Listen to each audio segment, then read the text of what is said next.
for a change? I am talking to you. Then get ready to explore the quantum possibilities. It's time to transform that outdated paradigm into something universal and new. Time to uncover the truth hidden beneath the veil of lies. A time to think outside the box as we link to a higher consciousness. Welcome to the awakening. And now the hosts of Broadcast Team Alpha, Nori Love and Augie Nost. Hello, everybody. Here we are again, Broadcast Team Alpha.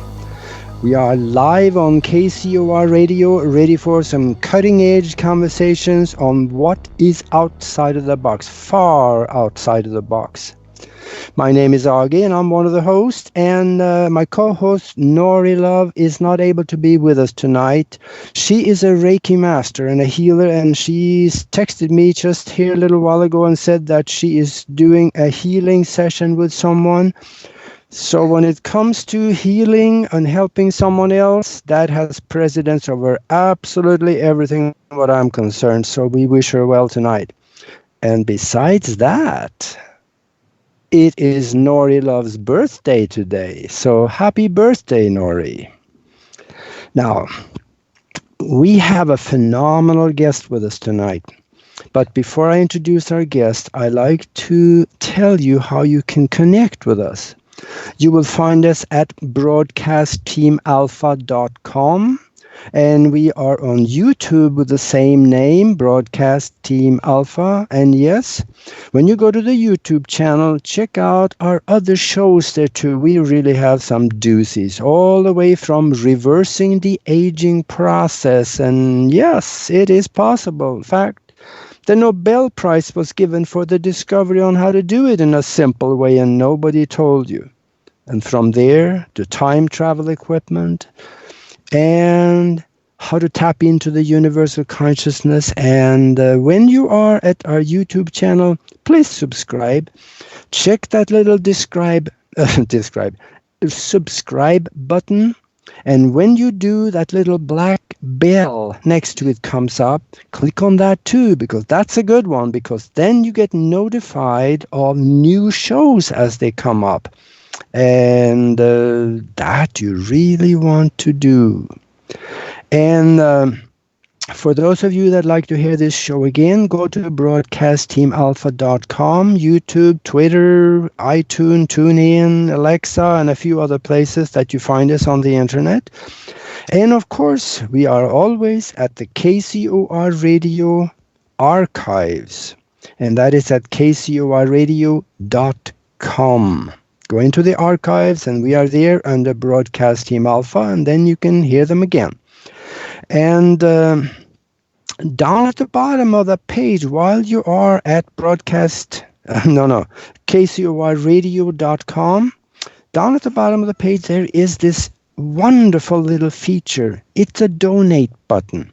If you like what you hear, we would love it if you also show your gratitude, or maybe help us out little bit with a donation. It tells us that we are doing the right thing, and it shows your appreciation for that. But if you cannot, that is perfectly all right. We love you. We are glad you're here listening, because otherwise it would just be me and Jordan Maxwell tonight sitting here talking. Yes, our guest is Jordan Maxwell, returning to the Broadcast Team Alpha show. So we are honored to have a legend in his own time with us. He's a best-selling author, a lecturer, a researcher of the ancient text, geopolitical issues, religious issues, spiritual issues, and the hidden history of Earth and mankind. In this interview, you will hear things that you probably are not hearing on the 5 o'clock news, and it would be impossible to believe unless that you also allow Jordan Maxwell to document it for you, which he can. So lean back, put your feet on the table, and prepare for her to be enlightened. Many of your mysteries just might be solved tonight. So I welcome to the show Jordan Maxwell. Well, thank you very much for inviting me. Delighted Oh, to be here. Thank you. so welcome. I want to start this out with asking you two questions. One of them is, who is running the world? Is it man, ET, or spirit? The other question, what is going on in the world today? So I don't really know where you want to start attacking these two questions, who is running the world and what's going on, but the floor is yours. And I've learned a long time ago, when I am in the presence of excellence, I keep my mouth shut and my ears wide open, and I'm going to listen, Jordan. Well, thank you very much for your kindness. It's quite a world we live in. It's finally gotten to the point now that people, generally speaking, around the world know that we are being led into something. There seems to be some sort of a power, some sort of it's what is I would call an occult power. The word occult simply means hidden. It doesn't mean it's evil or bad, it just means it's hidden. If you put your hand in your pocket, your hand becomes a occult hand, meaning it's hidden. And so there is, in point of fact, a hidden power in this world that seems to be able to guide our human destiny where it wants us to go and not where we want to go. And that's because there is a connection between the human realm and the spirit world. We know about the spirits. We know that they exist. We've had way too many examples of that. All you need to do is go to Haiti and watch the natives in Haiti. When they get involved in their spiritism, it becomes very much what we refer to as demonic. They're able to walk on fire. They're able to walk on glass. They're able to chew and eat glass. Humans are able to do incredible things. Why? Because they are taken over by spirit. They are involving themselves in a some sort of a spiritual trance in which they can do things that they couldn't normally humanly do. Yeah. And so I know that there is, and I've always known that there is a direct connection between the spirit world and the human life that we live on the earth today. But most people are too ill-informed and self-centered and egotistical to believe that there will be spirits over us that can control us. But in point of fact, that is what's happening. We are being led. We are being, as humans, directed by spiritual presence on the earth. And there is a very ancient story that's never really been told to the people of this world. And I'm going to try and talk with you about it tonight for a few moments. Something that you've never heard before. I'm all ears. There has been a connection between we humans and the sun gods of Egypt that is very, very legitimate, real, and de jure. And it is, in fact, directing our evolution and our life in the future is being directed by ancient occult presence in the world, which goes back to ancient India and ultimately to Egypt. And that is a very interesting story. Today we're told that today we know that Judaism, Christianity, and Islam, the three major religions in the world, and you better ask yourself, how come there's three major religions in the world? Why? Because it's a three-ring circus. It goes back to an ancient goddess named Circe, from which we get the word circle and circus. The ancient three-ring circus is Christianity, Judaism, and Islam. All three can be traced back to their parent religion, which was in India. And from India, it moved to Egypt. And in Egypt, it was perfected and given to Western civilization. So that today we know that the Jewish God, the God of the Jews, we've been told that we're not supposed to use that name. It's too holy. That name of the God of the Jews is so holy that we cannot use it, because if you use it and you're not in the Jewish religion and in a particular position in that religion, if you use God's name, you're using it in vain, and we're told not to use God's name in vain. That means anybody who is not Jewish and who is not above the normal crowd in Judaism, if you use that name, you're using it in vain.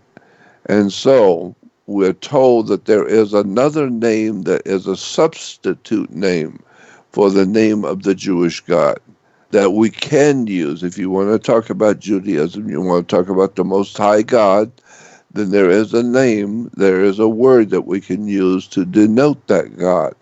It's called the Tetragrammaton. Tetragrammaton, are you aware of that name, Tetragrammaton? No, I don't think I've ever heard that. Yeah, Tetragrammaton. You go to any synagogue or go into any Jewish website and type in Tetragrammaton, and it will tell you that is the name of God for all humans to use. It's fine, it's all right to use, but you would never, ever wish to use the actual name of God. And so if you go into any synagogue today on the earth, in any country, anywhere on the earth, go into any synagogue and you will see on the altar, at the top of the altar, you will see always a sunburst. It may be extremely large and very difficult to make out, may be small enough to see instantly, but you will always see a round, glowing, golden sun with the rays, sun rays.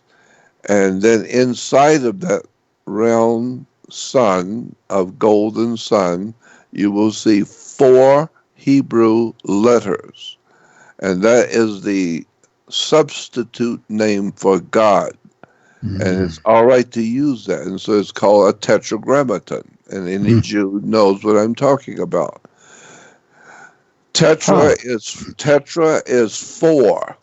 The word tetra means 4. Gram, Gramm, is letters, like A, B, C, and D. Those are grams, which gives us our word grammar. So you have tetra, 4, gram, letters. So tetragram means 4 letters. Well, that's exactly what you see inside the sun on all the altars in the synagogues of the world. You always see a round sun with 4 letters. That's the 4 letters is a tetragram. But it represents the Almighty God of the Hebrews, the Aton, A-T-O-N.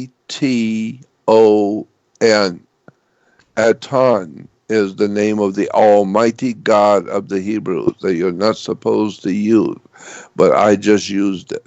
It's called Tetragrammaton. Tetra means 4, gram means letters, and Aton is the God that represents. So we are now, the whole entire human race is now living under the power of Aton, A-T-O-N, the God of the Hebrews. Aton. It's not the actual God of the Hebrews. It's supposedly the actual God of the universe that the Hebrews found and picked up on and are now promoting it. But the point is that Aton is the name of the sun god of Egypt, A-T-O-N. Go on the web and type in A-T-O-N and you will see it's the sun god of Egypt. So therefore, we today humans on the earth all over the world are living under the horrible, terrible, tragic rule of a very powerful and dark force. We call it an occult force, the occultism, the mysticism that's going on in the world that's guiding the whole human race. And it is referred to, I call it Atonism, Atonism. The Aton is the sun god of Egypt. And once you have understood that, wrap your mind around that we humans on the earth are under the profound power of an occult ancient Egyptian god that we messed with a long time ago. We humans went into Egypt and were invading the burial places in the Valley of the Kings, and we found the burial place of Tutankhamun, Yeah. which is actually Tut-Amun, Aton, Aton. And so the tetragram Aton is Atonism in the world today, and it is being promoted by not just Jews, it's being promoted by the Jesuits of the Catholic Church. The Jesuits are promoting Atonism, which is the basis for, Atonism is the foundation for Nazism, communism, socialism, and fascism. All the isms that we are having to live under in America is actually based on the Aton worship that the Jesuits through the Catholic Church have been foisting upon the human public of the world. And we don't understand anything about Atonism because nobody even knew what it was. It's taken me many years, 60 years, till I finally discovered the real cause for the world we live in. What's going on is Atonism. Because you will find Atonism is the basis, as I said, for communism, Marxism, Nazism, fascism, and for all the dark stuff going on in the world today with the raping and plundering and wars and violence and drug addiction, etc., and the wars all going on because of Atonism. And once you see it, and this is what I do is I present 2-hour lectures, which I'm going to be doing real soon. Within the week, I'm going to be in Laughlin, Nevada, talking about this subject, showing the actual pictures so you can see it with your own eyes. Once you see it, you will never forget it. You'll live your whole life remembering what I showed you. That the world we're living under is under Atonism. Yeah, when I wrote, when I did the research for, in addition to what I saw in the download about spiritual science, I found Aton. But there is also another guy. He's, that's Amen Ra. Where does he fit into the place? He is just one more name for the Aton. It's a later name for Aton. Aton became known as Amun-Ra.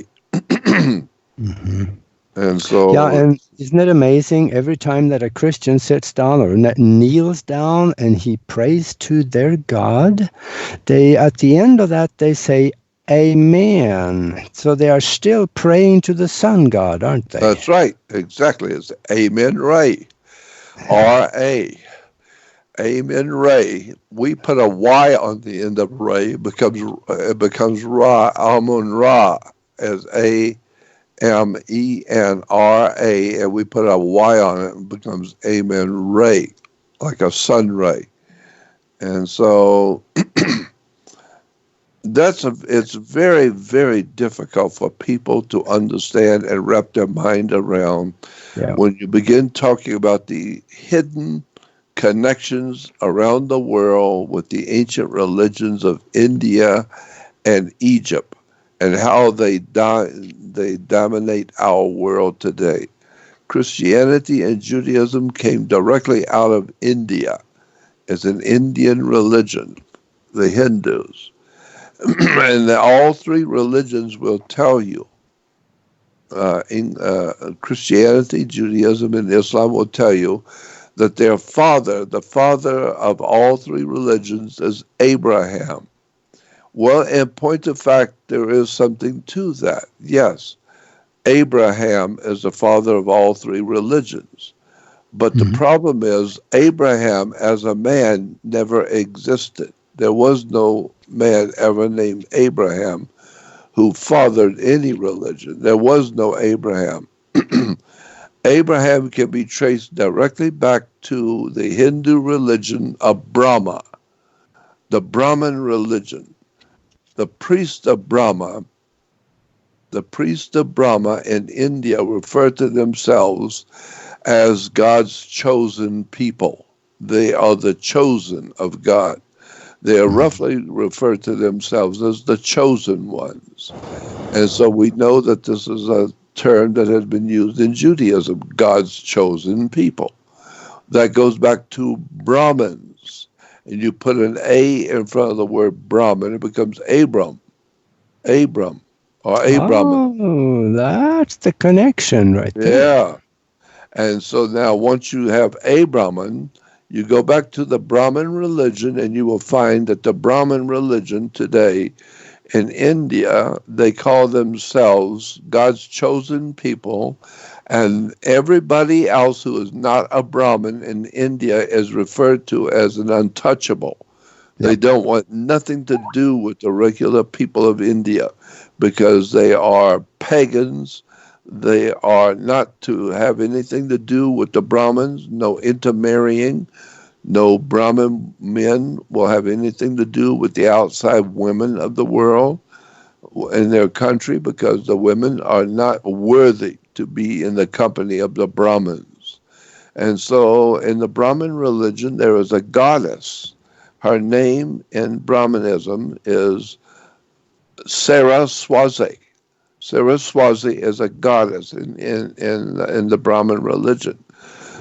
So therefore we have Abraham and Sarah. Abraham and Sarah, or Abraham and Sarah. It goes back to Abraham and the goddess Saraswati. Incredible story when you start really... Oh, yeah. Start unwinding this. The whole world comes apart.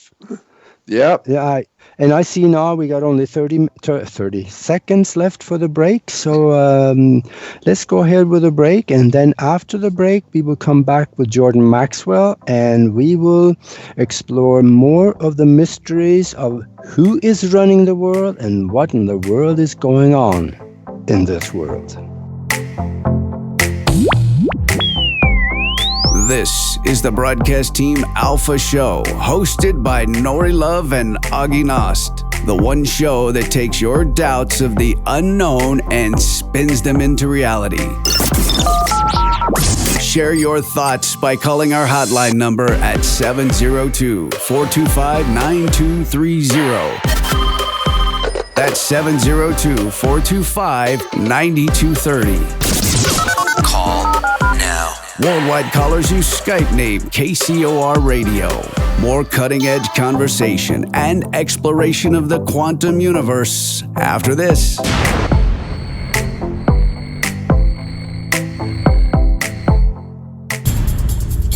Looking for intelligent talk?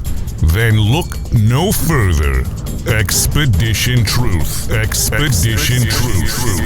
Hosted by Jack Ashcraft. Live on Thursdays, 4 p.m. Pacific, 7 p.m. Eastern. Exclusively on the KCOR Digital Radio Network. From spirituality and prophecies to philosophy, politics and science, and so much more. Expedition Truth is setting new standards for what intelligent talk radio should be. Jack explores all of the hot topics, as well as interviews some of the most respected academics and authors in their respective fields today. Expedition Truth. Live on Thursdays, 4 p.m. Pacific, 7 p.m. Eastern. Intelligent talk for the discerning mind, because the truth never fears questions. Immerse yourself in an epic journey through time, where ancient mysteries unfold within a story of love and betrayal, as well as a battle of good versus evil in The Emissary Book 1, the reader's favorite Gold Medal Award winner for Visionary Fiction 2019. The action and adventure of The Emissary continues in The Emerald Tablet, Book 2. The 2019's Bronze Medal Award winner, The Emissary and The Emerald Tablet by Tamara Veach and Rennie DeFazio are both available now on Amazon.com. Let your reading adventure begin.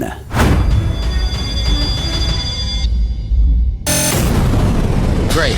It's great. I think it's great. I think it's The great. all-new KCOR Digital Radio Network. Great. Make a note of it. It's great.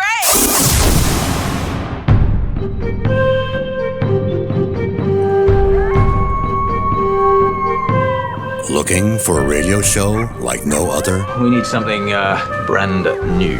Then tune into the KCOR Digital Radio Network, Tuesdays at 6 p.m. Pacific, 9 p.m. Eastern, and get ready for The Quantum Shift. A great shift of consciousness is sweeping across the Earth. Are you ready for the dimensional shift? It is amazing, is it not? The Quantum Shift. Quantum Shift. Quantum Shift. Hosted by Dr. Sam Muggsy and Kent Dunn. Be part of the fifth dimensional reality, where consciousness prevails and the universal law of one is the only true reality. The Quantum Shift. Quantum Shift. Quantum Shift. Live Tuesdays, 6 p.m. Pacific, 9 p.m. Eastern. Exclusively on the KCOR Digital Radio Network. Going live. Come explore the quantum possibilities. This is Broadcast Team Alpha. Broadcast Team Alpha. To be on the show live, call 702-425-9230. That's 702-425-9230. Worldwide callers use Skype name KCOR Radio. Share your thoughts of the show on Twitter at KCOR Radio, #KCOR. Or join the cutting edge conversation live in our chat room at KCORradio.com. Now back to Broadcast Team Alpha with your free thinking hosts, Nori Love and Augie Nast. Hello, hello. And we are back with Jordan Maxwell, and it is just me tonight. Nori Love is on assignment. She is doing a healing session with someone, being a Reiki master. So we are just by ourselves, me and Jordan here. And before the break, we were talking about the two questions I asked him. Who is running the world and what is going on? And we were talking a little bit about so-called taboo issues of religion. But let's go on a little further. There is an alien influence. And any one of us that have at least one eye open, we can see that. There was a 3-star general right out of Pentagon came out and said, we are not putting the Space Force in place to protect us from us. We are protecting it from space. So what is the story on that, Jordan? The alien presence on Earth and possibly the outside threat. I have been talking to a profoundly wise man at NASA. He was one of the top people, and he talked to me in private and brought me, and I met him in San Francisco at a conference I was speaking at. And he met me in the lobby of the hotel, and he said, Jordan, I've heard you talk about the planet Saturn. I'm here, and he showed me his credentials and his business card. And I've worked at NASA for many years. I've been one of the top people at NASA. And I want to tell you a few things about Saturn you don't know. We do know at NASA. And he began showing me pictures and telling me about the presence of extraterrestrial life on the planet of Saturn. Saturn is inhabited. And we know that it's inhabited because we've seen them.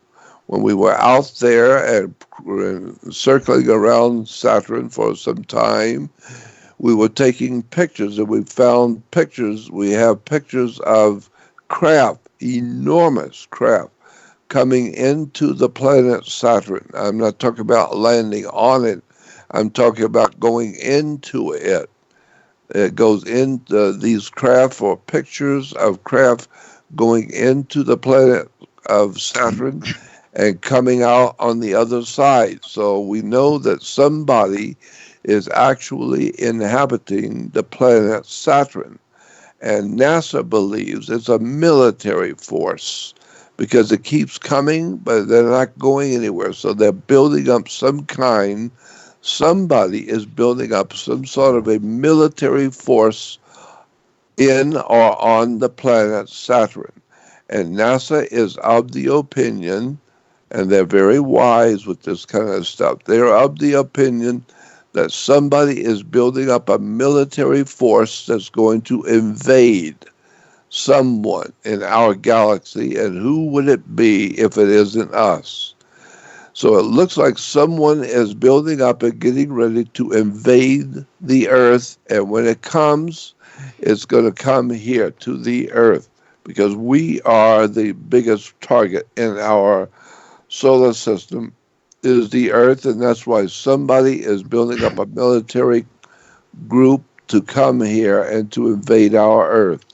We've had so many science fiction movies about this subject has been being played over the years. I mean, Steven Spielberg has been on the cutting edge for so many years of bringing about incredible stories like War of the Worlds. Well, where does this War of the Worlds people come from? They're coming from out there. Well, that's why we're having to put Star Wars. We're having to put some kind of a defense system to defend the Earth from invaders who are coming. And believe me, I am sure that there is something to that idea that we are getting ready to be invaded from outer space. And it may sound silly. I don't mind sounding silly in front of an audience. I don't mind sounding foolish, because when it happens, you just remember it was Jordan Maxwell who told you. And nobody was listening. And I got a comment to that one, because on one of my websites, I have a picture of a very large cigar-shaped craft that shows up in the infrared spectrum. It is sitting outside of the farthest away ring around Saturn. And I was just talking in the break with you, and that thing is about 3,200 miles, that's 3,200 miles long. That's what NASA said. Yeah, those are NASA's words. They said it was approximately 3,200 miles wide. This craft, 3,200 miles wide. That's a big craft, bigger than the United States. Yeah, and that's why it was so easy to see when they were out there. When they went out with that. What was it? The Cassini observation probe, the Cassini probe. They took pictures of this thing, and I have pictures of it also. And it was 3,200 miles wide. Who is it that can make craft, UFOs, so to speak? Who is it that can make UFO craft that are 3,200 miles wide? That implies that they're probably pretty big creatures. Well, Yeah. we've been told in the Bible, for instance, that there were giants in the earth. We now know that there are skeletal remains of creatures that have been on this earth that look just like human skeletons, but they're 20 and 30 feet long. Some of them are 25 feet long, some are 30 feet long, and implying that there were creatures on this earth that look like humans, that were designed like us with their skeletal remains, but they were like 30 to 35 feet high. And there's a lot of reason to think that that's probably true, because we've found the bones, and we've also found the buildings and things which we now know that humans could not have built. For instance, the pyramids of Egypt. I mean, who is it in the human world that had the ability to take 25 to 30 ton stones up to the top of a 55-story high pyramid in Egypt and place it at the very top? Some 25 to 30 ton stones at the very top of a 55-story high pyramid in Egypt. I heard more than that, actually, because the stone in the roof of the king's chamber is 70 tons. Yes, yeah, that's exactly right. And who is it that way? I was in the pyramid 3 times. I've gone to Egypt and spoken to Egypt, and I was in the king's chamber, and I saw these huge, enormous stones that was 70 to 1,000 tons. Some of them are 1,200 tons, 1,200 ton stones. Who is it that can maneuver 1,200 ton stones inside of a pyramid with no light? They didn't have electrical lights, and they for sure did not have burning torches. They couldn't have had a burning torch, because torches eat up the oxygen in the air, and if they're eating up the oxygen with torches, what are the humans going to do on trying to lift 1,200 ton stones into the ceiling? It's an incredible sight. If you go into the pyramids in Egypt, which I've done, and I was actually blessed in the pyramid by a Kemite priest, an old Kemite priest, blessed me in the pyramid of the Great Pyramid. And so I know that there's a lot of things that we're not being told about Egypt, and this nonsensical trash that we have been fed by our educational institutions from years ago, who have told us that the Great Pyramids of Egypt were built as tombstones for the pharaohs. Well, that works as long as you don't know that the pharaohs were buried in the Valley of the Kings. The Valley of the Kings is where they buried pharaohs, not in the pyramids of Egypt. And the Egyptians, as far back as the Grecian Empire, when the Greeks went into Egypt, way before there was a Roman Empire, when the ancient Greeks went into Egypt, and they confronted the pyramids, they asked the people of Egypt, who built these pyramids? And this was before the Roman Empire ever existed. And the ancient Greeks were told by the Egyptians that we don't know who built the pyramids. They were here when we got here. We haven't got the faintest idea in the world who built them. Well, if the ancient Greeks and the ancient Egyptians didn't know who built them, how is it we know how they were built? We don't know how they were built. It's ludicrous to even suggest it in public that we humans know how it was built, because there are stones inside it. There are many, many, many stones inside the pyramid, and these halls and these rooms in the pyramid that are 1,000-ton stones. Have you ever tried to lift 1,000 tons? Give it a try. Yeah, and we're told that there was a ramp a dirt ramp going up. And I'm thinking to myself, if you ever tried to drag 1,000-ton stone up a dirt ramp, I mean, my God, how ignorant you have to be to believe such nonsense. Yeah, and then we're told that 1,000-ton stones. Yeah, and we're told that they lay them on round logs and roll them up.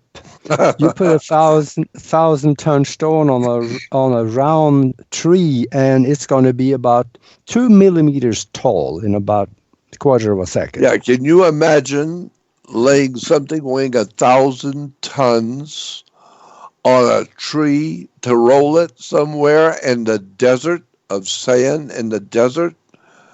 My God, just to get something to be 1,000 tons, even there into the desert, would be monstrous. How in the world did they even get 1,000-ton stone to the desert? Period. The barges didn't do that. They flew it somehow. Yeah. And so we're told that they had so many slaves that they just beat them with whips and make them carry this 1,000 tons.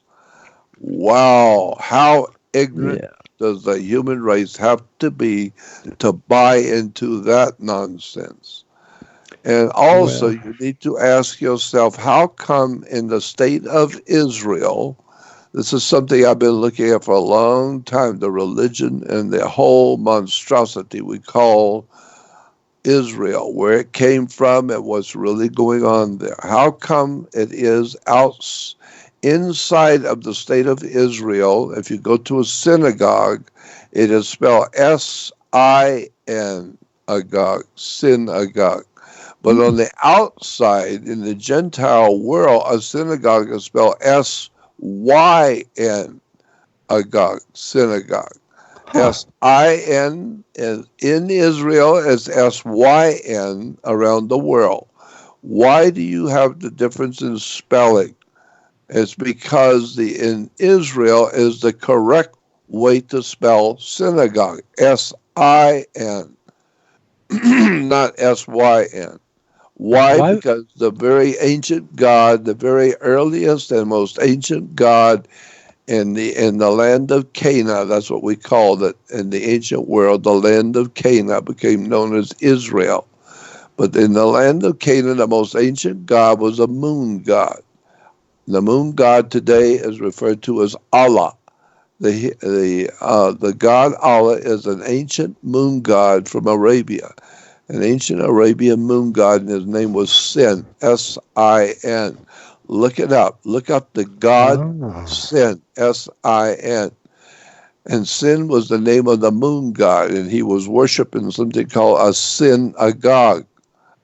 And so the moon god Sin was worshiping a synagogue. But around the world, we spell it differently. We spell S-Y-N, not S-I-N. Because synagogue is a S-I-N, agog. Yeah. It's the house of the worship of Allah. Allah, the sun god, the moon god. And this is why, I mean, there's so much to this stuff, and I've been looking at it for some 60 years, and it's so difficult to try and explain these things when the easiest way for me to communicate to my fellow man is through pictures. When I do slide presentations, I do these PowerPoint presentations, and there on the screen you will see everything. I line it all up so there's no misunderstanding. You see the documents, you see the ancient documents coming out of ancient Egypt, you see the pictures of the ancient moon god and Allah and the connection between Allah and Yahweh. Yahweh is the Hebrew God. Yahweh is actually Allah. And the Hebrew, which is Arabic, is Allah. And so that's why when I see the Islamics worshiping Allah, it makes sense. Of course, Allah. Because Allah was Yahweh. Yahweh is the Hebrew God, and Allah is the Arabic interpretation of the old moon god. So then the Christians and the Jews, they worship the sun god, and the Muslims, they worship the moon god. Yes, they worship the moon god. And today they're still worshiping Allah, the moon god.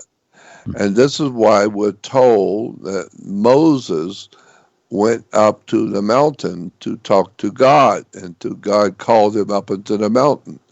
And he went up there and encountered God in a burning bush. This is in the Old Testament. Yeah. Well, first of all, we know now that there never was a Moses. Moses never lived. There was no such a man named Moses who ever lived. We know that. We have proof of that. Moses never lived. There was no Moses. Therefore, Moses could not have gone up and talked to God and come down and got rid of and threw down the law that God had given him. He threw it down and broke it when he saw the Israelites was still worshiping God the old way.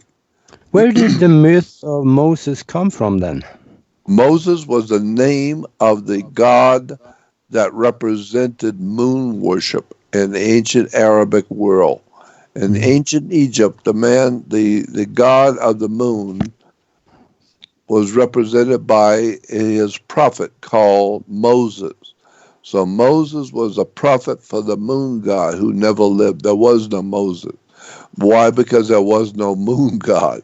The whole thing is just a story. That's why the Bible is called the greatest story ever told. It's just a story. And you need to understand the story is dreamt up by the ancient Egyptians and the ancient Hindus. And the entire story of the Bible is a very ancient, occult, and hidden story of the ancient gods of the Arabian world. And if you take the worship of Isis, which is spelled ISIS, we hear a lot about Isis today, but it's not the Isis of the worship of Egypt. If you take the worship of the goddess in Egypt, her name was Isis. Well, the Hyksos people we call Hebrews today. We call them Hebrews today, but they were called Hyksos. Well, the Hyksos people, when they went into Egypt, they obviously had to learn all about the worship of Isis. And then when the coming of Pharaoh Aton, he came in and changed the worship of Isis, we're told, to the worship of the sun god, Amun-Re. You say amen to God's son, S-U-N. This is why the Messiah is called God's son, because it was a sun god, S-U-N. And so, therefore, you take Ra, which is a sun god, and Isis, which was a feminine presence of femininity and spirituality in ancient Egypt, was Isis. And then we have Ra, and when the Hyksos people left out of Egypt, they had no place to go but except north. So when you go from north, you go north from Egypt, you're going to end up in what is called Palestine. And Palestinians had their own God, as they do today.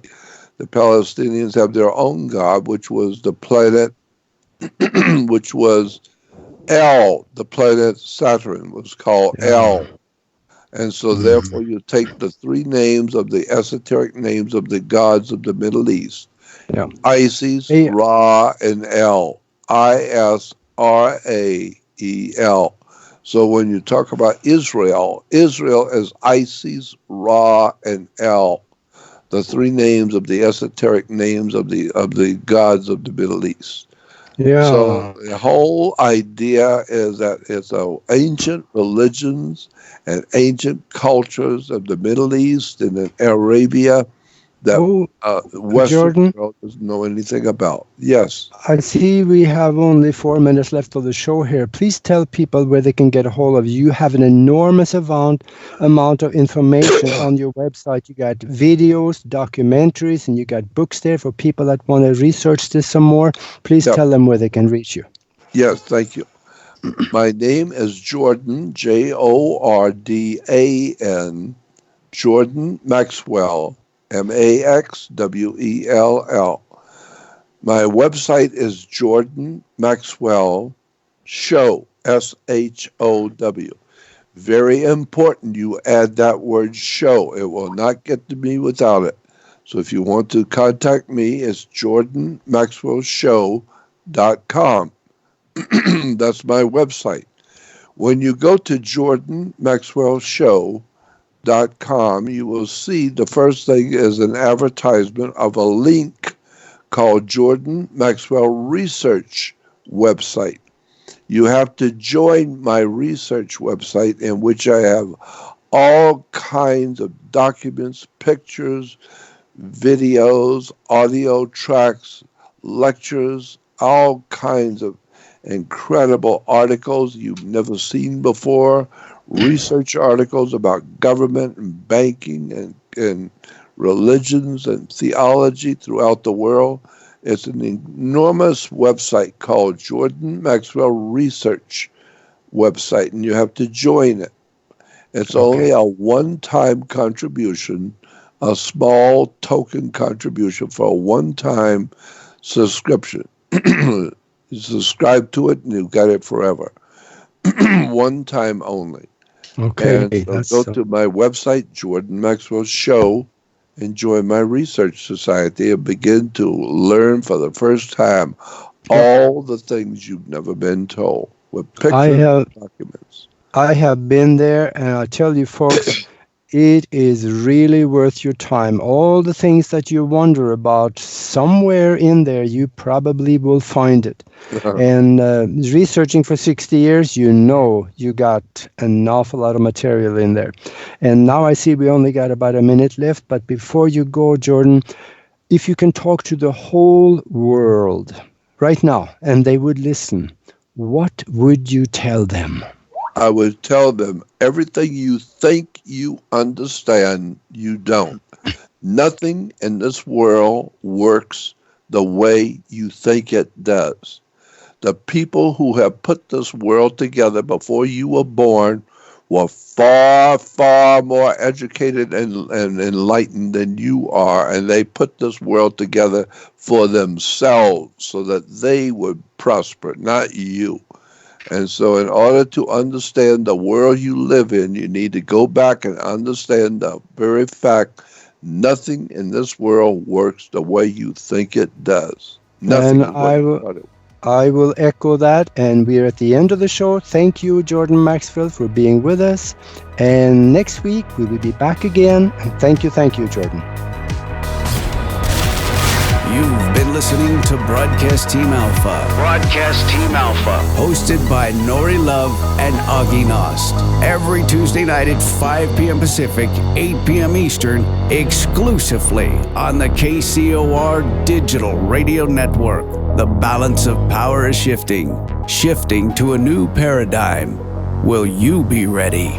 For more information on Broadcast Team Alpha, as well as the hosts, Nori Love and Augie Nost, please visit their website at broadcastteamalpha.com. Until next week, remember to keep those minds open while always exploring the endless quantum possibilities. Broadcast Team Alpha. Over and out.